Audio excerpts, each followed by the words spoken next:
अमेठी रायबरेली की पहेली अब सुलझ गई है। कयासों का बाजार पिछले कुछ दिनों से बहुत गर्म था। राहुल गांधी अमेठी से चुनाव लड़ेंगे क्या, या वो रायबरेली से ताल ठोकते नजर आएंगे, क्योंकि सोनिया गांधी तो अब राज्यसभा सांसद हो गई हैं। और यह सब हो रहा था उत्तर प्रदेश, लोकसभा चुनाव के लिहाज से सबसे अहम राज्य, सबसे ज्यादा सीटों वाला राज्य। 80 सीटें आती हैं और सबसे चर्चित 2 सीटें वो हैं अमेठी और रायबरेली।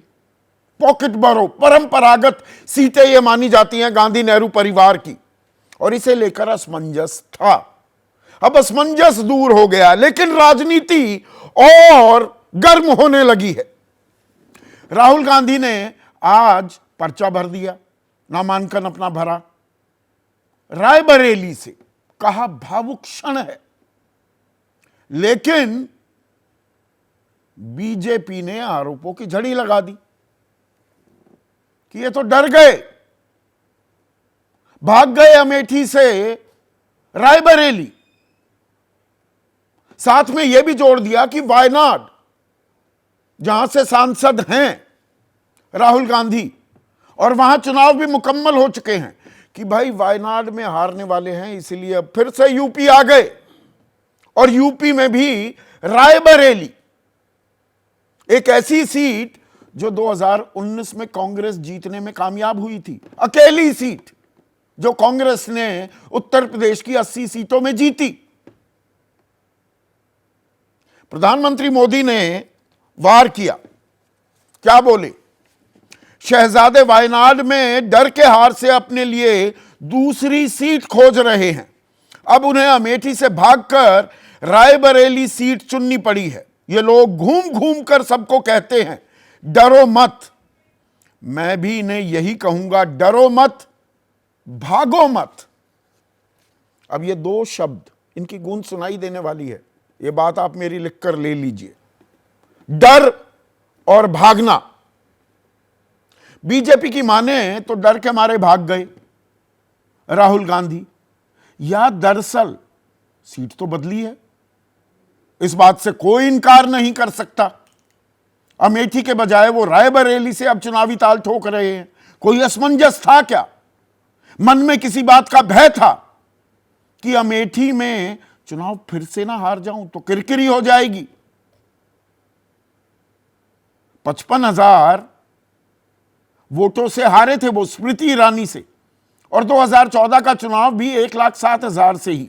दिखने में, कहने में बड़ा आंकड़ा लगता है, लेकिन एक परंपरागत सीट पर ये जो जीत का अंतर था वो भी घटा था 2014 में। नहीं तो 50% से ऊपर वोट मिलते थे राहुल गांधी को, वो घटने लगे थे, और घटे ऐसे कि 2019 में वो हार गए। तो इसी बात का डर था क्या? और 2022 के विधानसभा चुनाव की भी बात करें तो जो 4 विधानसभा सीटें आती हैं, वहां पर कोई कांग्रेस का उम्मीदवार जीत नहीं पाया। 2 बीजेपी, 2 सपा के उम्मीदवार विधायक बने। तो क्या यह वजह थी, या इसमें भी कहीं कोई रणनीति है? अमेठी से, अब आप देखिए, समझिए खेल को।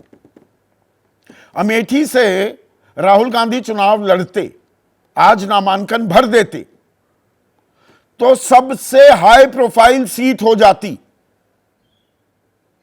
अमेठी की ही चर्चा होने वाली थी। अब जब भी यूपी की चर्चा होती 4 जून तक, 1 जून को 7वें चरण का चुनाव होना है। प्रधानमंत्री भी ताल ठोकते, योगी आदित्यनाथ जाते, बीजेपी अपना पूरा लाव लश्कर लगा देती, सब स्टार कैंपेनर्स को उतार देती।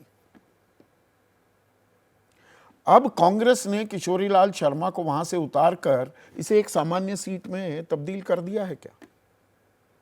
स्मृति ईरानी कह रही हैं कि चुनाव से पहले गांधी परिवार ने अपनी हार स्वीकार ली है।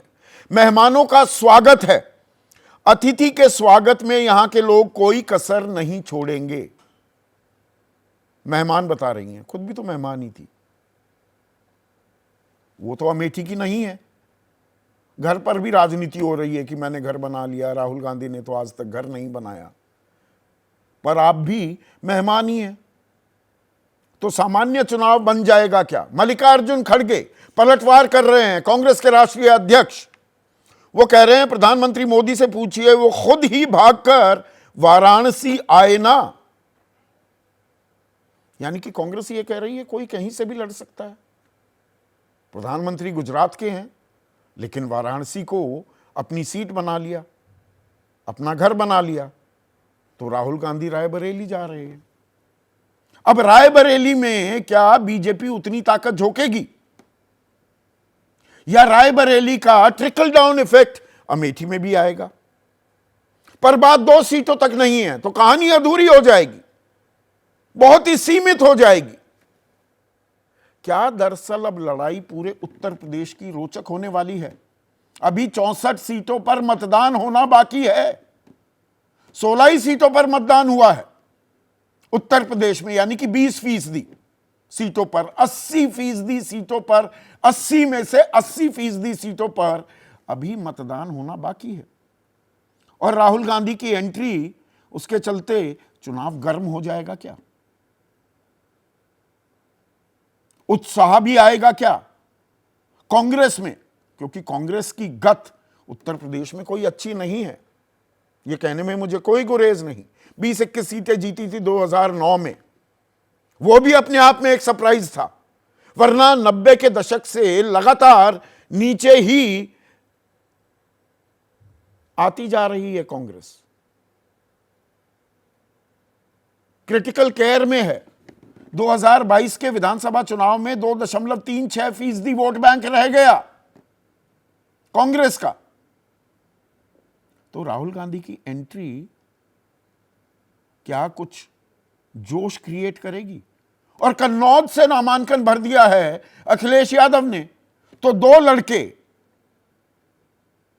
उन्होंने लगाया है दांव, और यही तय करेगा क्या 24 का चुनाव भी?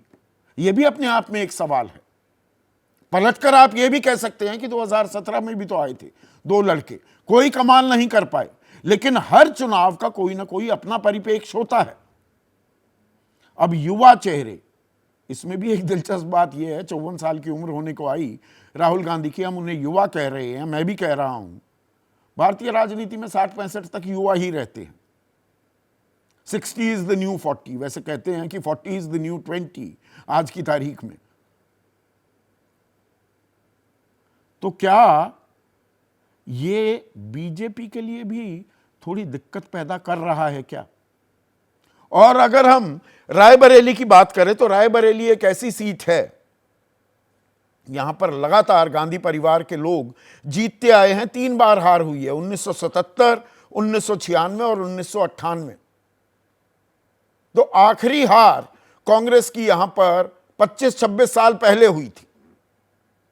पर इसमें एक और पेंच भी है, और वो है प्रियंका गांधी वाड्रा का, लड़की हूं, लड़ सकती हूं।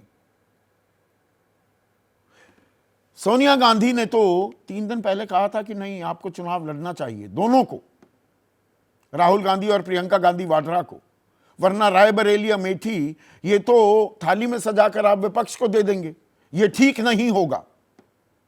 तो प्रियंका लड़की हूं, लड़ सकती हूं, लड़ने को तैयार क्यों नहीं हुई?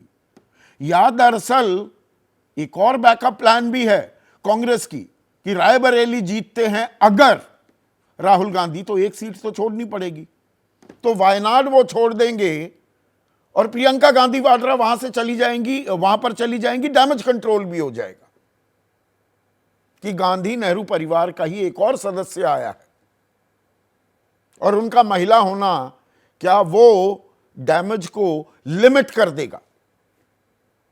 पर दरअसल अभी तो खेल 4 जून के नतीजों पर अटका हुआ है। तो खेल क्या रोचक हो गया है उत्तर प्रदेश में, इसी पर आज हम चर्चा करने वाले हैं। ऐसे में आज का सीधा सवाल, रायबरेली का योग, कौन डरा कौन भागा, कैसा प्रयोग? और 2 लड़कों का दांव। अब यूपी में गर्म होगा चुनाव, और यही तय करेगा 24 के चुनावी नतीजों को भी। क्या